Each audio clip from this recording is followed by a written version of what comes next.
Matul is-snin żdiedu l-kumpaniji li għarfu l-importanza li investu fis-saħħa mentali tal-ħaddiema. Waħda minnhom il-kumpanija Farsons li grazzi għal ftehim mal-Caritas u l-Fondazzjoni Richmond l-impjegati tagħha jistgħu jibbenefikaw minn servizzi tagħhom b'mod anonimu.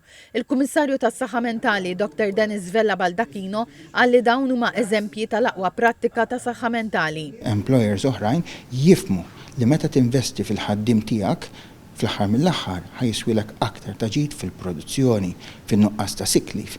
Il-ħaddim ma tinsewx illi magħhom iġorru il-familji tagħhom, it-tfal tagħhom, il-problemi tagħhom jiżdiedu. So meta aħna qed ninvestu fil-ħaddiem, qed ninvestu anke fis-soċjetà. Il-Kap ta' Riżorsi Umani ta' Farsons Tonio Messud Bonici qal li l-kumpanija għarfet li l-istress li jgħaddi minnu kull ħaddiem anke fil-ħajja personali tiegħu hi ħaġa komplessa li ma tistax tiġi indirizzata mit-taqsima ta' riżorsi umani waħedha. Investejna f'dat tip ta' programmi mal-Caritas u mal-Richmond Foundation fejn impjegati tagħna tul iż-żminijiet benefikaw minn assistenza illi ġieli kienet taftit sessions, ġieli ħadet 12 sessions, ġieli ħadet iktar. Marika Kassar mill-Caritas qalet li l-entità ilha snin toffri servizz ta' programm ta' assistenza għall-impjegati. Għal neħdu għas li ħafna kumpaniji qed jarfu dan il-bżonn biex jinvestu fl-impjegati tagħhom. Ġifieri bħal meta jagħmluhom membership fil-ġim illum qed jaraw dan il-bżonn iva ta' saħħa mentali fejn l-impjegati jkunu